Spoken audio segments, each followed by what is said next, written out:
Chers amis, bonjour.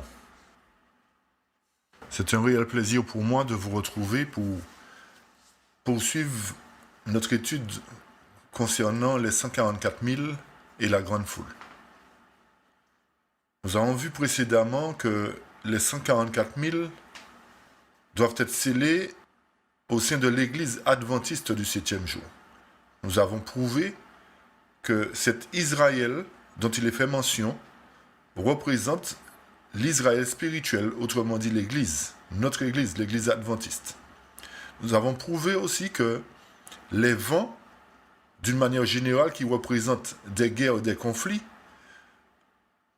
dans le contexte d'Apocalypse 14 et d'Apocalypse 7, représentent plus précisément la marque de la bête, le décret obligeant d'accepter un faux jour d'adoration. Nous avons compris qu'il est important de considérer l'œuvre du scellement qui doit se produire au sein de l'Église de Dieu, cette séparation littérale qui doit se faire. Nous avons montré qu'il est important aussi de considérer ce scellement par rapport à la loi du dimanche qui doit sortir. Il est beaucoup plus important de considérer le scellement parce que le peuple de Dieu doit être scellé avant même que la loi du dimanche ne sorte. Cela nous montre que nous n'aurons pas à craindre la loi du dimanche puisque nous serons scellés bien avant. Et cela doit être notre priorité, le scellement. Le jugement des vivants représente aussi une œuvre importante qui doit se faire au sein de l'Église de Dieu. Nous l'avons lu dans Témoignages pour l'Église, volume 2, à la page 73, 74, 75. Témoignages pour l'Église, volume 1, page 383, 384, 385. Tous ces textes, tous ces chapitres, témoignages pour les pasteurs, toutes ces références nous ont prouvé que les 144 000 représentent bel et bien le peuple adventiste du 7e jour et qu'ils seront scellés aux dernières heures de l'histoire du monde. Maintenant, pour poursuivre notre étude et avoir encore plus de détails concernant les 144 000 et la grande foule, et particulièrement les types des deux groupes précités, je vous invite avant tout de prendre la position avec moi pour la prière en vue d'invoquer la présence de Dieu et la présence du Saint-Esprit dans nos cœurs pour que nous puissions comprendre véritablement cette étude. Père éternel, Dieu de bonté et de fidélité, je te prie, je te loue, je te bénis. Je te loue pour ce que tu fais pour nous, pour la vérité que tu mets à notre disposition à travers ta parole. Je te remercie pour l'œuvre du Saint-Esprit que tu permets qu'il puisse introduire la vérité dans nos cœurs et nous sceller de cette vérité. Que ton nom soit béni, exalté, et que tous ceux qui auront à entendre, à écouter ces études, ces partages, Seigneur, puissent grandir dans la connaissance de ton nom et dans la crainte de ton nom.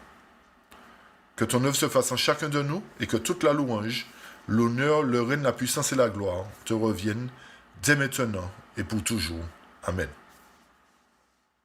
Je vous invite, chers amis, maintenant à prendre avec moi, comme d'habitude, Bible, papier, crayon, pour que vous puissiez prendre des notes. Il est important, comme je dis, de toujours prendre des notes. Parce qu'en tant qu'étudiant de la Bible, il ne suffit pas simplement d'écouter, mais de noter afin de sonder, d'analyser tout ce qui est dit. Comme je vous ai dit juste avant la prière, nous avons vu que le chiffre 144 000, ou le nombre 144 000, nous l'avons prouvé par la parole de Dieu, nous le prouverons encore, que ce chiffre est bel et bien un chiffre littéral et non symbolique. Pour quelle raison? Encore nous le disons, parce qu'au sein de l'Église de Dieu, il doit y avoir une purification. Et nous apporterons encore des preuves concernant cette purification qui se fera, qui nous montrera qu'il y aura beaucoup de tués dans la maison de Dieu. Ce n'est pas moi qui le dis, chers frères et sœurs, chers amis. C'est la parole inspirée que je cite pour cela. Je ne veux pas que quiconque interprète mal ce que je dis, mais je ne fais que répéter la parole inspirée du Seigneur qui nous montre véritablement qu'il y aura une œuvre de purification au sein de son Église, comme il y eut jadis au sein du peuple d'Israël. Frères et sœurs, la première question que nous allons nous poser, d'où vient la grande foule d'Apocalypse 7, verset 9?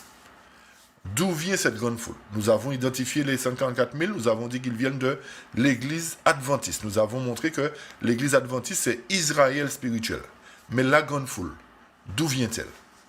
Je vous invite à lire avec moi Apocalypse chapitre 7, verset 9, pour avoir des précisions. Après cela, je regardai, et voici, il y avait une grande foule que personne ne pouvait compter, de toute nation, de toute tribu, de tout peuple et de toute langue. Ils se tenaient devant le trône et devant l'agneau, revêtus de robes blanches et des palmes dans leurs mains. Ce texte nous dit que, après cela, après quoi?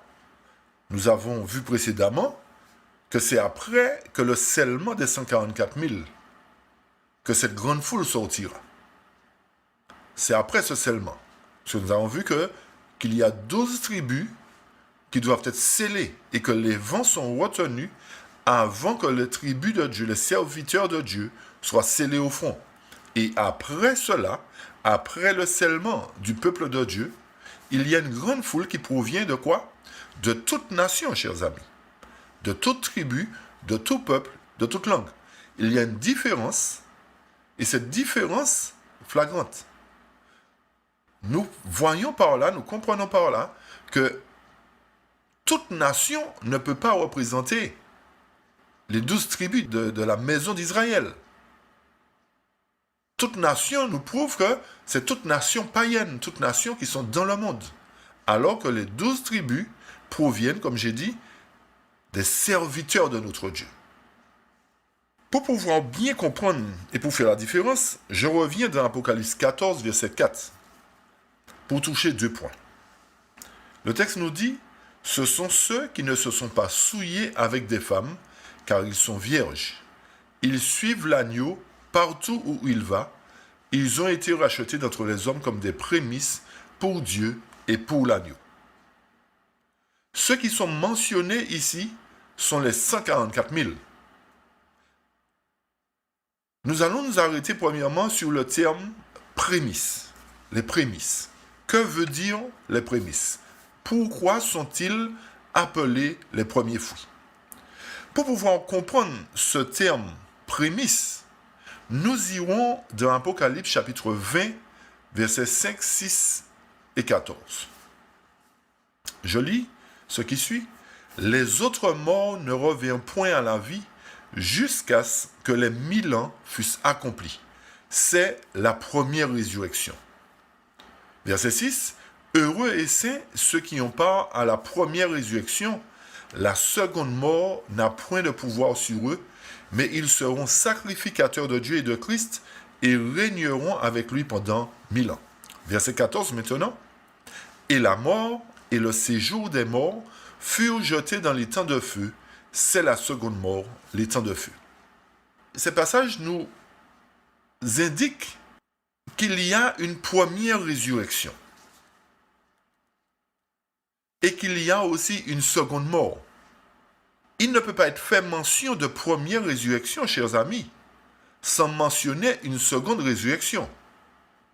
Il ne serait pas logique de dire non plus qu'il y a une seconde mort s'il n'y a pas de première mort.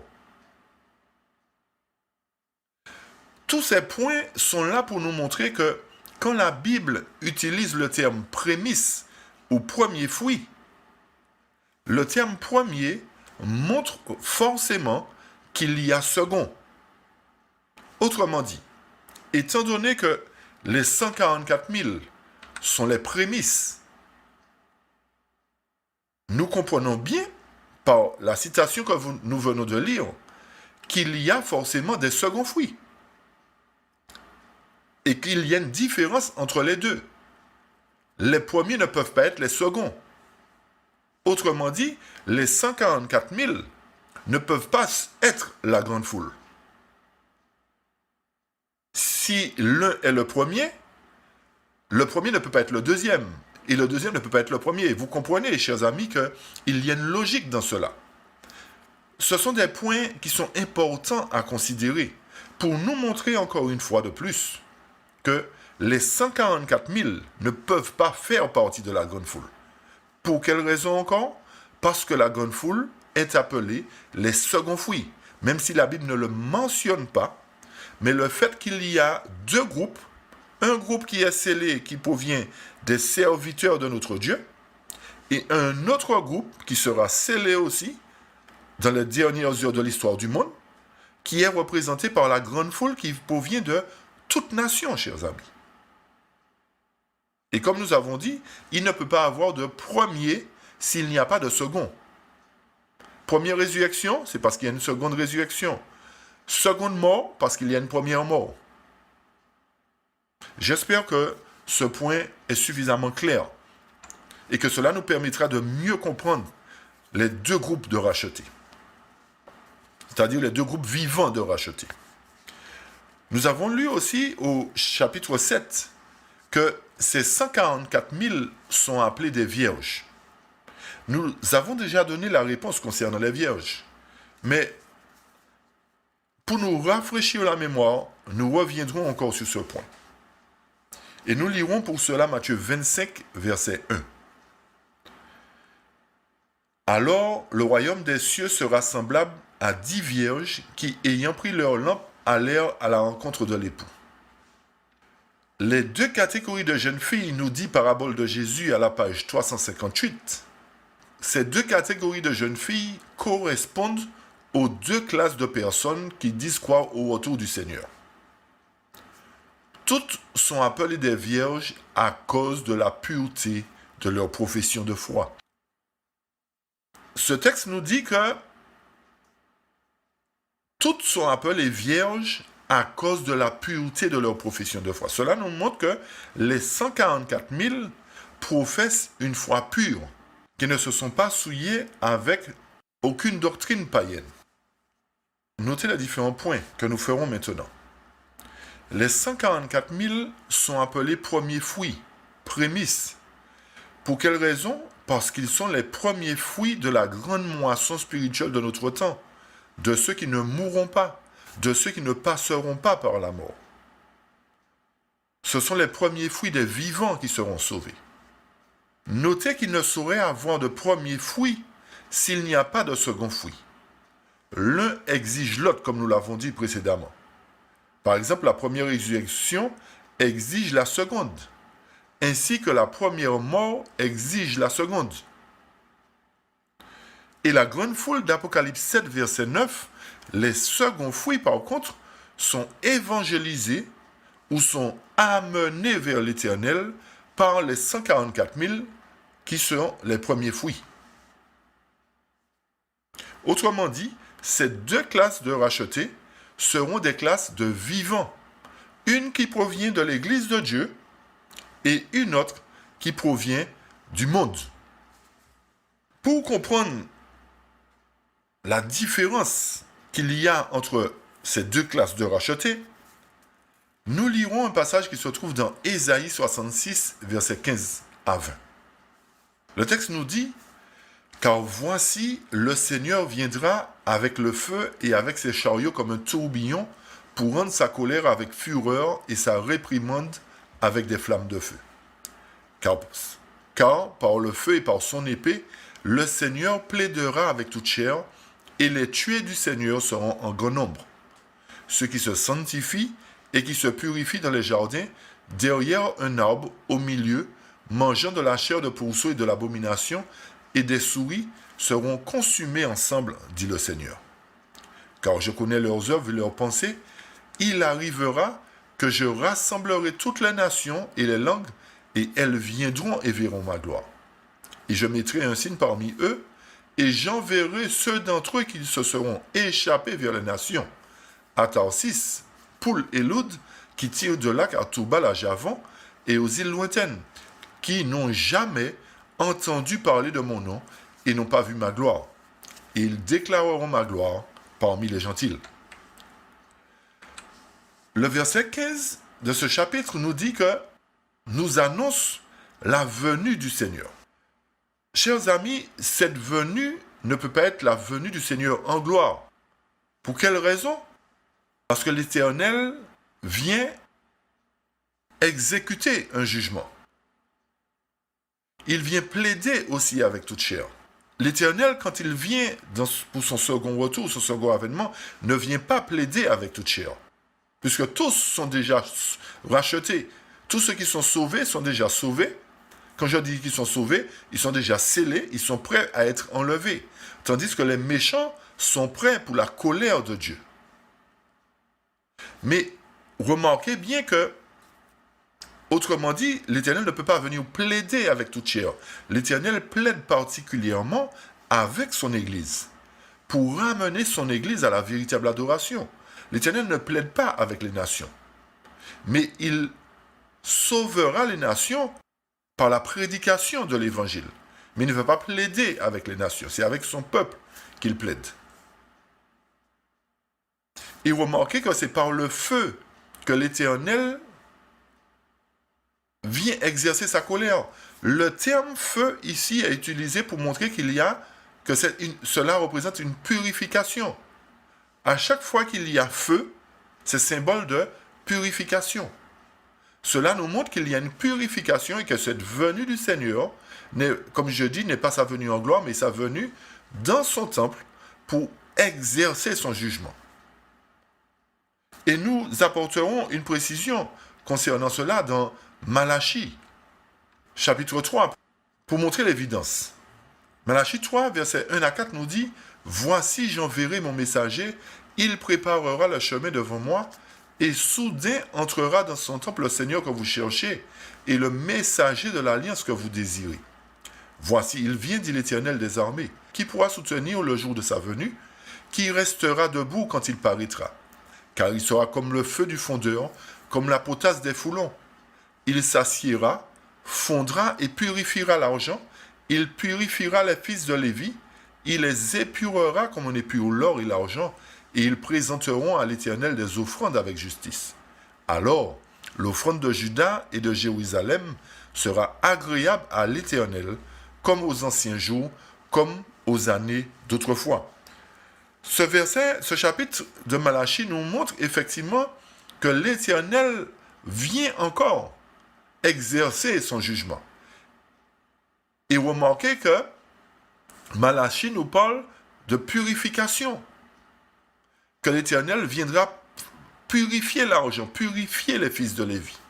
Cela nous montre que Malachie est en accord avec Ésaïe 66. Malachie chapitre 3, versets 1, 2, 3, 4, est en accord avec Ésaïe 66 quand il nous parle de l'Éternel qui vient exercer un jugement par le feu. Le verset 17 nous montre d'Ésaïe 66, pour revenir dans Ésaïe, nous montre que il y a certains qui se sanctifient et se purifient dans les jardins derrière un arbre. Nous savons, selon l'étude de Daniel, chapitre 3, quand l'Éternel avait parlé à Nebuchadnezzar, il a dit que tu es un arbre. Tu représentes un arbre. Un arbre, nous avons dit, représente un dirigeant. Cela nous montre que le verset 17 nous parle de ceux qui sont derrière les dirigeants et qui se purifient d'une certaine manière, mais derrière le dirigeant. Mais qui mangent quoi? De la chair de pourceau, de l'abomination des souris. Le fait de manger des choses impures montre que ceux qui, entre guillemets, se sanctifient et se purifient, le disent de la bouche, mais mangent, c'est-à-dire consomment une nourriture malsaine. Et ils suivent le dirigeant qui leur produit, qui leur donne cette nourriture malsaine. Autrement dit, la nourriture malsaine, c'est la nourriture spirituelle qui est entachée d'erreurs. Et c'est pour cette raison qu'il est important pour l'Éternel de venir dans son temple, exercer un jugement, exercer une purification, parce que selon le verset 17, il y a de l'abomination. Il y a certains qui font ce qu'ils veulent, qui offrent une adoration souillée à l'Éternel et qui suivent un dirigeant et qui mangent ce qu'ils veulent, qui consomment ce qu'ils veulent, qui font ce qu'ils veulent. Et l'Éternel dit que ces gens-là seront consumés ensemble. Ils seront consumés. Et le verset 18 nous dit « Je rassemblerai toutes les nations et les langues, elles viendront et verront ma gloire. » L'Éternel est en train de dire que à un moment donné, il va purifier les fils de Lévi, il va purifier par le feu ceux qui se sanctifient dans les jardins, qui mangent de la chair de porc. L'Éternel va purifier ces gens-là. Et remarquez que le verset 16 nous dit qu'il y aura des tués en grand nombre. Les tués que le Seigneur viendra, les tués seront en grand nombre. Cela nous prouve que, à travers cette purification, il y aura beaucoup de morts. Mais suite à cette purification, le verset 19 nous dit « Je mettrai un signe parmi eux et j'enverrai ceux d'entre eux qui se seront échappés vers les nations. » Ceux qui se seront échappés de quoi? De la purification, chers amis. C'est-à-dire les réchappés seront ceux qui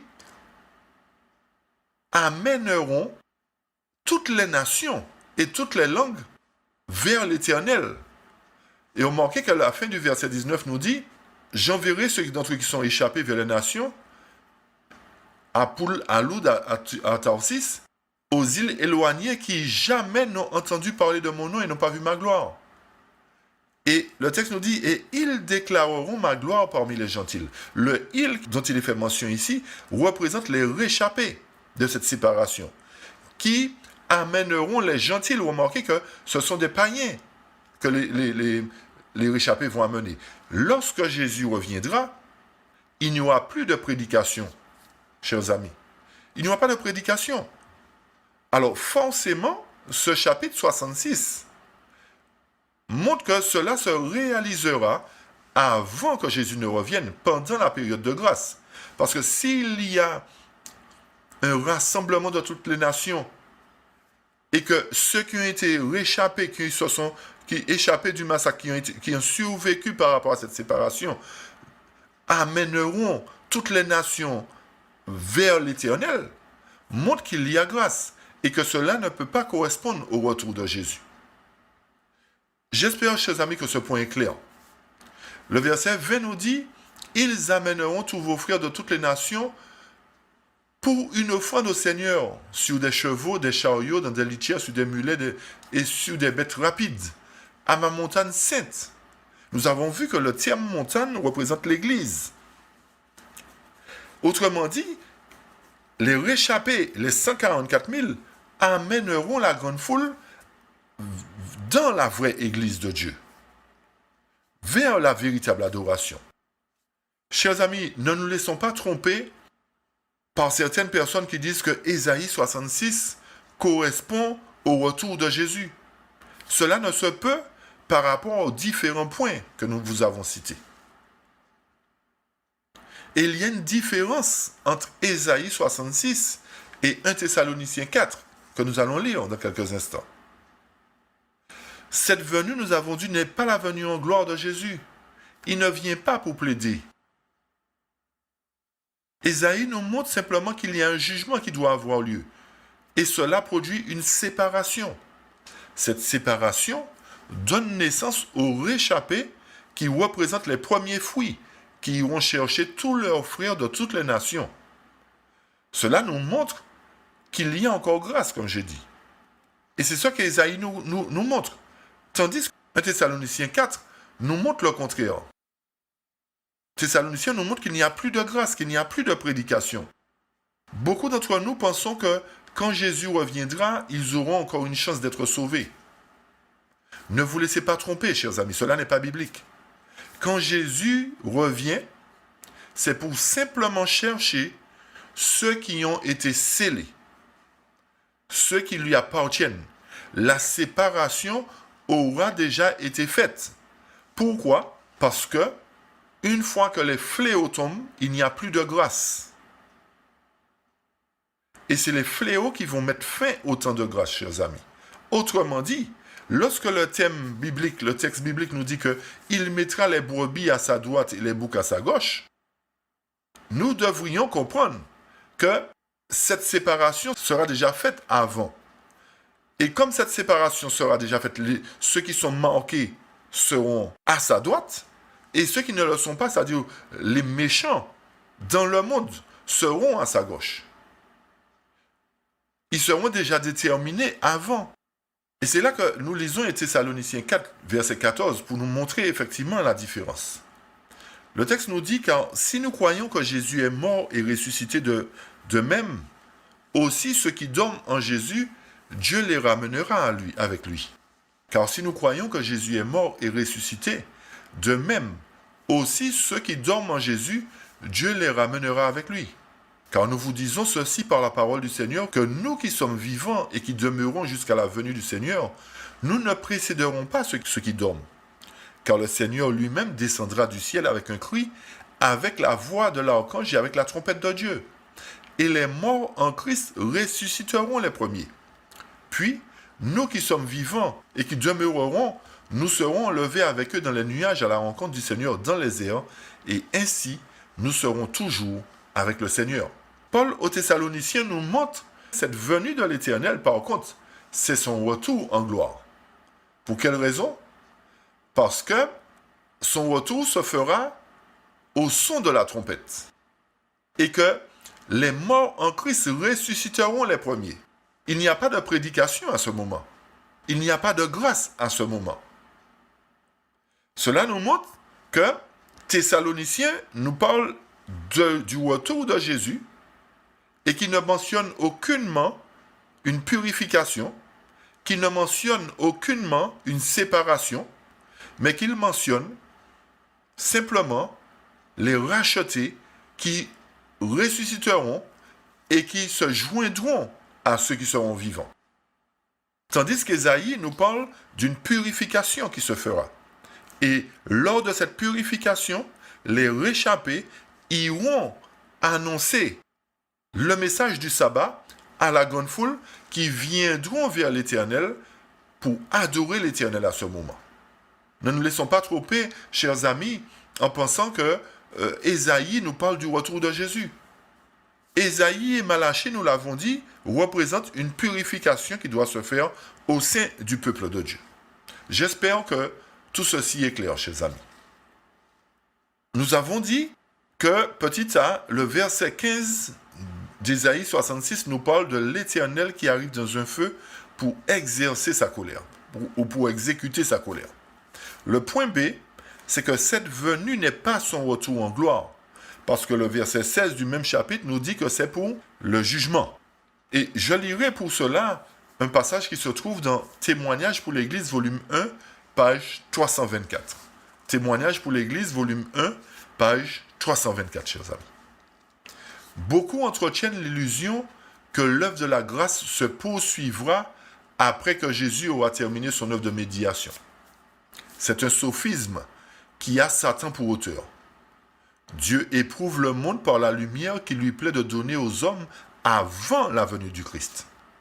C'est alors que les caractères se forment, nous destinant à la vie ou à la mort. Mais le cas de ceux qui préfèrent vivre une vie de péché et négligent le grand salut qu'il leur est offert est réglé à la fin du ministère du Christ dans le sanctuaire, immédiatement avant son retour. Ce paragraphe nous parle bel et bien, chers amis, de ceux qui entretiennent une illusion selon laquelle il y aurait grâce après que Jésus aura terminé son œuvre dans le sanctuaire. Cela ne peut pas se faire. Alors, ce texte nous montre aussi qu'il y a de ceux qui préfèrent vivre une vie de péché et qui négligent leur salut et pensent que après l'œuvre du Seigneur dans le sanctuaire, c'est-à-dire pendant son retour, ils seront sauvés. Ne nous laissons pas berner. Le texte est suffisamment clair et nous montre toute œuvre de purification, toute œuvre de scellement doit s'opérer pendant que Jésus est dans le sanctuaire. Une fois qu'il aura terminé son œuvre dans le sanctuaire, chers amis, il n'y aura plus de grâce. Alors, quand il reviendra, ce ne sera pas pour faire une œuvre de séparation. Cette œuvre sera déjà faite pendant qu'il sera dans le sanctuaire. Et c'est lorsque cette œuvre se fera que les sauvés seront identifiés. À ce moment-là, l'Éternel viendra et dira, eh bien, les brebis qui ont été identifiées, vous serez à ma droite, et tous les méchants, vous resterez à ma gauche. C'est simplement cela qu'il faut comprendre.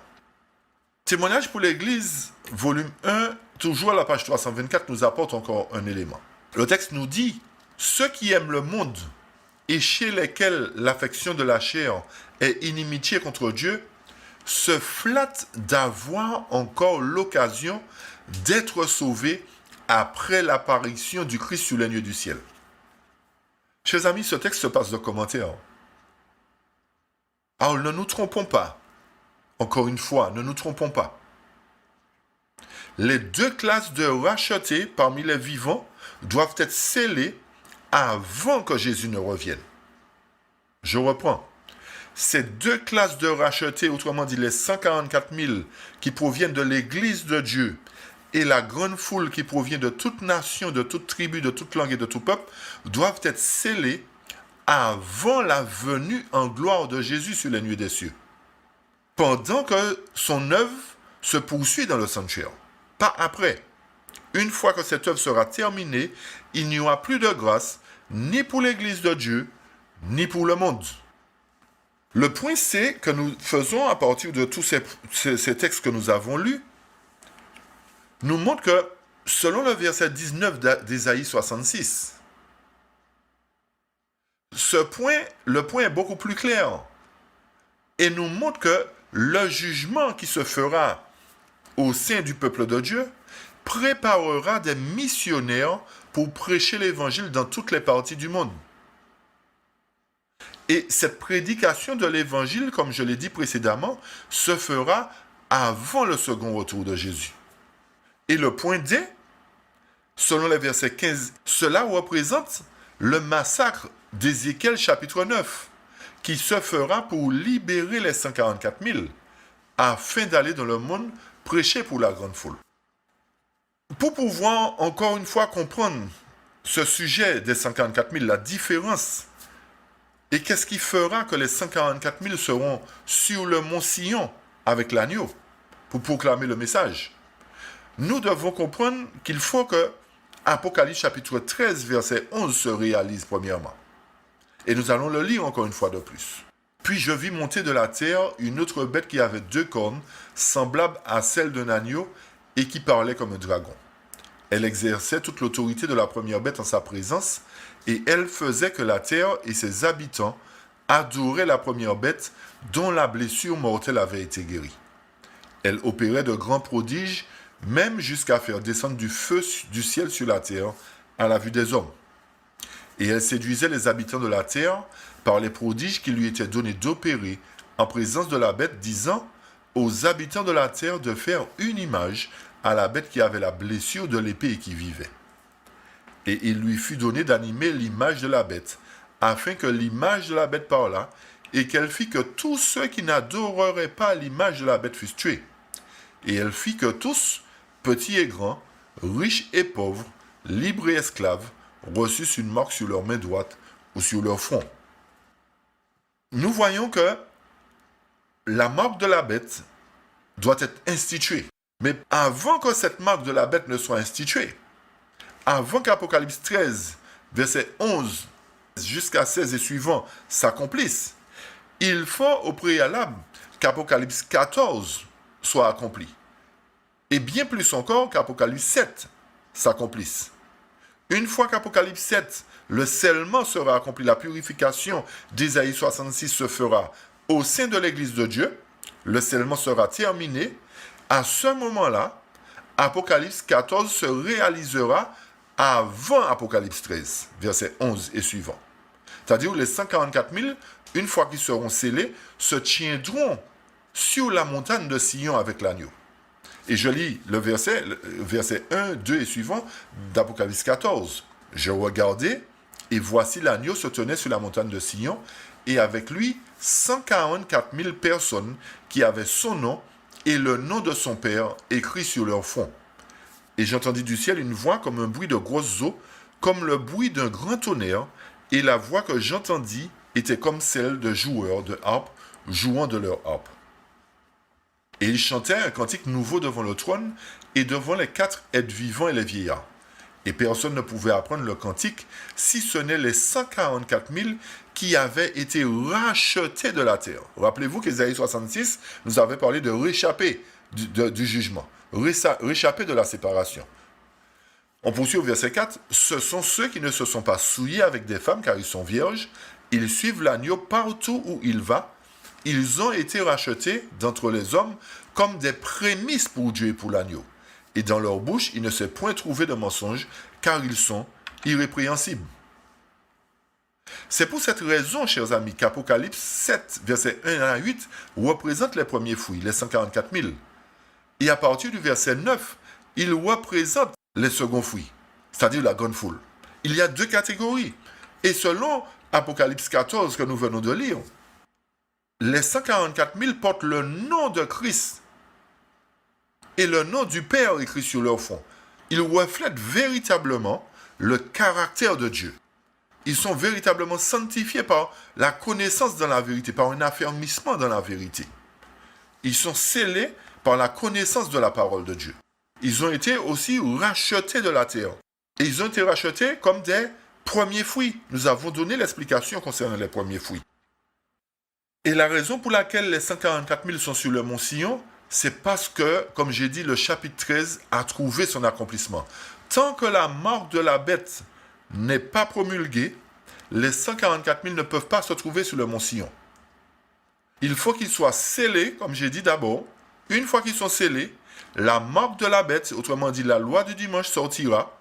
Et suite à cela, les 144 000, comme de vrais soldats pour Jésus-Christ, seront prêts à entamer maintenant la grande bataille. La bataille entre la vérité et l'erreur. Pour quelle raison entamerait-il cette bataille s'il n'y a personne à sauver? Vous comprenez effectivement que s'il y a une prédication, si les 144 000 sont sur le mont Sion et selon Ésaïe 66, les réchappés iront ramener tous leurs frères de toutes les nations, montre que l'Éternel a un peuple dans le monde.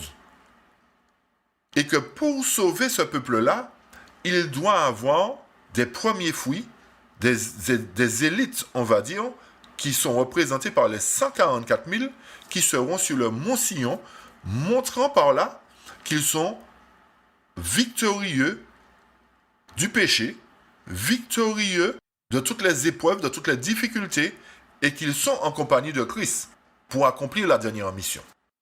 Et remarquez particulièrement que le verset 9 du chapitre 14 qui nous dit « Et un troisième ange l'a suivi en disant d'une voix forte, « Si quelqu'un adore la bête et son image et reçoit une marque sur son front, sur sa main, il boira lui aussi du vin de la fureur de Dieu, versé sans mélange dans la coupe de sa colère. Et il sera tourmenté dans le feu et le soufre devant les saints anges et devant l'agneau. » Ce message du troisième ange nous montre encore une fois de plus que s'il y a un décret qui ordonne que si quelqu'un adore la bête et son image reçoit une marque sur son front, cela nous montre qu'il y aura en contrepartie un décret qui sera voté, spécifiant que quiconque ne veut pas adorer la bête ne pourra ni acheter ni vendre. Cela nous montre qu'à ce moment-là, il y aura 2 décrets qui seront en jeu. Un décret promulgué par le peuple de Dieu, les réchappés, ou les 144 000, et un autre décret présenté par le monde. Et qu'il y aura une population qui devra choisir entre les 2 décrets. Un décret promulguant la vérité du sabbat. Si quelqu'un adore la bête et son image, il devra boire les coupes de la colère de Dieu. Et un décret de la bête et de son image qui dira, si vous voulez vivre, si vous voulez acheter ou vendre, vous devez adorer la bête et son image. Cela nous montre qu'il y a 2 groupes de personnes. Un groupe dirigé par le dragon et un groupe dirigé par l'agneau.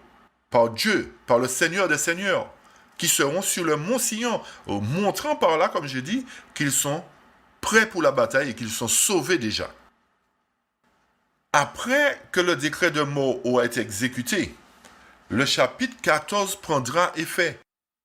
Cela montre que les 144 000 vont triompher pour accomplir la mission qui est inclue dans les versets suivants. C'est-à-dire Apocalypse 14. Je regardais, voici l'agneau se tenait sur la montagne de Sion, et avec lui 144 000 personnes qui avaient son nom et le nom de son Père écrit sur leur front. Chers amis, ces répétitions sont là pour nous permettre de bien comprendre que les 144 000 ont une mission à accomplir. Cette mission, c'est de sauver la grande foule. Notez un point particulier. Au début de l'ère chrétienne, l'Éternel a choisi 12 apôtres pour évangéliser le monde. Ces 12 apôtres ont été représentés par les piliers de l'Église chrétienne et dans le royaume de Dieu, les 12 apôtres auront une place spéciale. Maintenant, nous sommes arrivés à la fin des temps. La mission que l'Éternel avait accomplie avec les apôtres pour sauver les nations, pour sauver le monde païen, l'Éternel accomplira cette même action, non pas avec les apôtres parce qu'ils sont morts, mais avec 12 000 de chaque tribu. Nous voyons que le chiffre 12 a une importance pour l'Éternel. Et c'est pour cela qu'il choisit 12 000 de chaque tribu. Pourquoi choisit-il 12 000 ? Parce que il y a encore plus de personnes à sauver qu'au temps des apôtres. Les 12 suffisaient pour évangéliser le monde à l'époque chrétienne, à l'ère chrétienne. Parce que la terre n'était pas aussi peuplée. Mais aujourd'hui, il se trouve qu'il y a une grande foule à sauver. Et pour pouvoir aller aux 4 coins de la terre, l'Éternel a besoin de 12 fois 12 000 serviteurs à ce moment-là pour accomplir cette immense mission. Et c'est là que nous voyons l'importance du chiffre 12, l'importance des 12 tribus. Et retenez bien ça à la mémoire, chers amis, que au début de la prédication, avec les premiers apôtres, la terre n'était pas aussi peuplée. Mais aujourd'hui, nous sommes plusieurs millions de personnes sur cette terre. Et il y a des endroits où l'évangile n'a pas encore pénétré. Alors l'Éternel sera obligé de préparer une élite, autrement dit les 144 000 vivants, pour aller dans ces coins reculés de la terre. Dans ces coins ou sauvages de la terre, je veux dire, entre guillemets, pour amener des âmes qui entendront la vérité et qui verront par l'aspect des 144 000, par leur prédication, qu'ils représentent bel et bien Christ. Quelle est la mission précisément des 144 000 ? Le verset 6 nous dit, d'Apocalypse 14, « Je vis un autre ange qui volait par le milieu du ciel, ayant un évangile éternel pour l'annoncer aux habitants de la terre, à toute nation, à toute tribu, à toute langue et à tout peuple. Et il disait d'une voix forte, « Craignez Dieu et donnez-lui gloire, car l'heure de son jugement est venue, et adorez celui qui a fait le ciel, et la terre, et la mer, et les sources d'eau. » Et un autre ange, un second suivit en disant, « Elle est tombée, Babylone la grande, qui a abreuvé toutes les nations du vin de la fureur de son impudicité. » Et un troisième ange les suivit en disant, d'une voix forte, « Si quelqu'un adore la bête et son image et reçoit une marque sur son front ou sur sa main, il boira lui aussi du vin de la fureur de Dieu, versé sans mélange dans la coupe de sa colère, et il sera tourmenté dans le feu et le soufre devant les saints anges et devant l'agneau. » Ce texte nous montre encore une fois, chers amis, que le monde est appelé à craindre Dieu. Pour quelle raison ? Parce que le monde s'enfonce dans l'abomination. Nous voyons que les mêmes péchés que l'Éternel a trouvés dans Sodome, ce sont les mêmes abominations que l'Éternel trouve aujourd'hui. L'homosexualité, le lesbianisme. Nous voyons que ces lois ont été votées jusqu'à accepter des mariages homosexuels. L'Éternel ne prendra pas patience longtemps par rapport à ces abominations qui se commettent dans le monde. C'est pour cela que l'Éternel viendra sauver ceux qui sont sincères dans le monde. Remarquez bien que tous n'adhèrent pas à cette loi.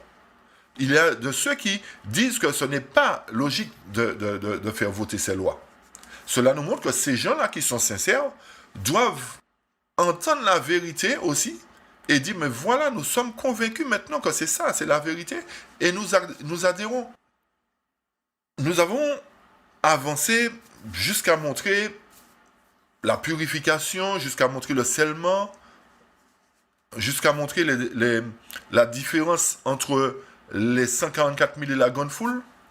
Maintenant, nous aborderons la question à savoir si les 144 000 passeront par la mort. Certainement, vous avez déjà compris, vous avez déjà la réponse, puisque dans différentes études, nous avons donné des prescriptions, nous avons donné des indices. Mais nous lirons encore un passage de la servante du Seigneur qui se trouve dans Premier écrit, page 15. Ce texte nous dit ceci. Les justes vivants, au nombre de 144 000, reconnurent et comprirent la voix, alors que les méchants la prirent pour le tonnerre et un tremblement de terre. Ceci nous montre, chers amis, que les 144 000 sont appelés des saints vivants et non pas des saints ressuscités. Ce texte nous montre qu'il n'y aura pas de mort parmi les 144 000. Il n'y aura pas de mort. Ce seront des vivants qui seront rachetés de cette séparation que nous avons lu dans Ésaïe 66. Et nous apportons encore un autre texte qui se trouve dans Tragédie des siècles à la page 703. Tragédie des siècles à la page 703, je lis ceci. Sur la mer de cristal qui est devant le trône et que les reflets de la gloire de Dieu font ressembler à du vermillon de feu, sont réunis ceux qui ont vaincu la bête et son image et le nombre de son nom. Les 144 000 qui ont été rachetés parmi les hommes se tiennent sur la montagne de Sion avec l'agneau. Notez bien que les 144 000 ont été rachetés parmi les hommes. Ils sont décrits comme enlevés de la terre parmi les vivants. Évidemment, chers amis, comme révèle l'inspiration, ils ont survécu à tous les événements majeurs des derniers jours, jusqu'au retour de Jésus la seconde fois. Cela nous montre qu'il n'y a pas de mort parmi eux. Nous allons maintenant aborder le sujet des types et des antitypes. Nous verrons d'abord le type des 144 000. Et ceci est un point important de considérer les types des rachetés.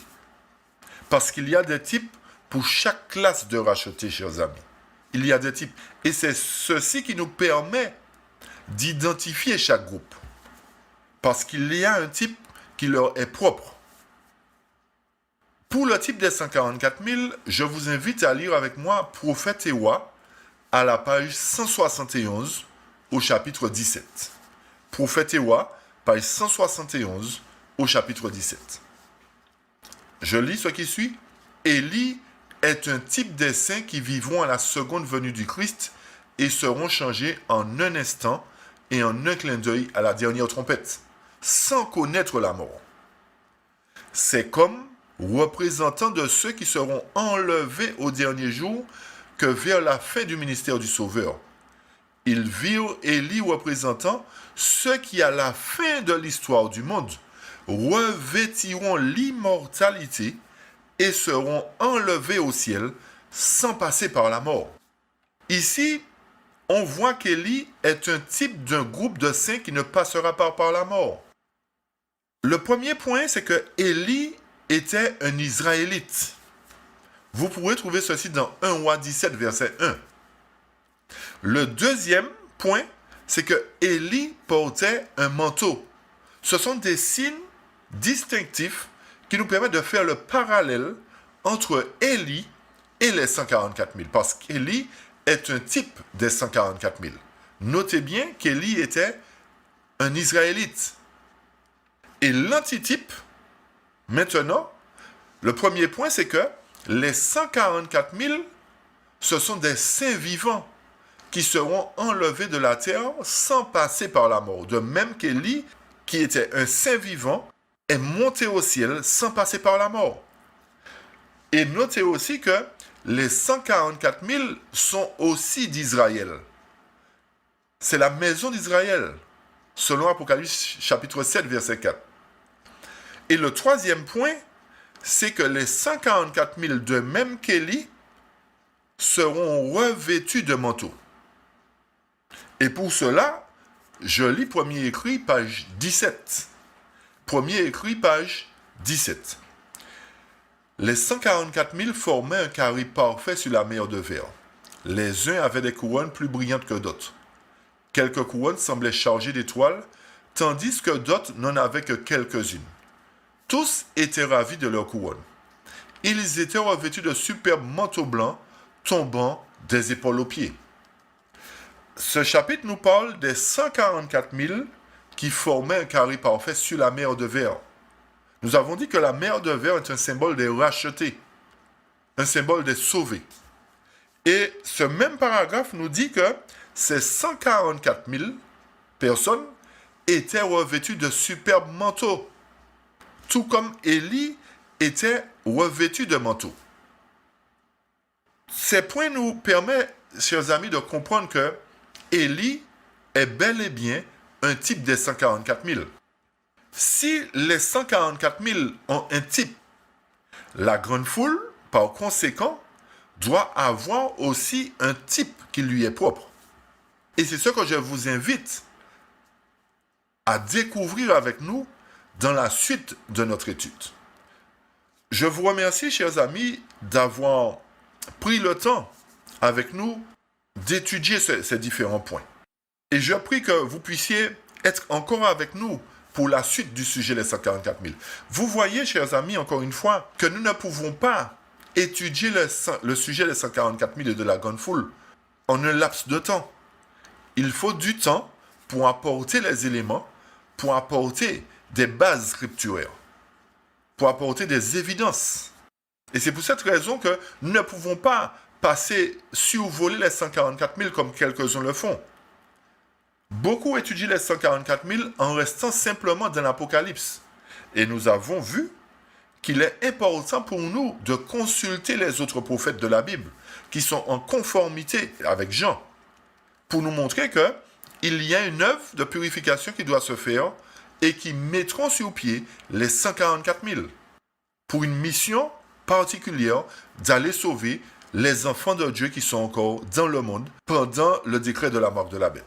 Chers amis, je vous remercie encore et je prie Dieu qu'il continue à nous bénir pleinement, qu'il continue à nous remplir de son Esprit Saint pour que nous puissions marcher dans toute la vérité et ne pas nous laisser emporter à tout vent de doctrine, mais que nous puissions être des chrétiens affermis dans la vérité, sur le fond desquels il y aura le sceau du Dieu vivant. Que Dieu vous garde et vous bénisse, et je vous rejoins pour la suite de notre étude. Merci à tous.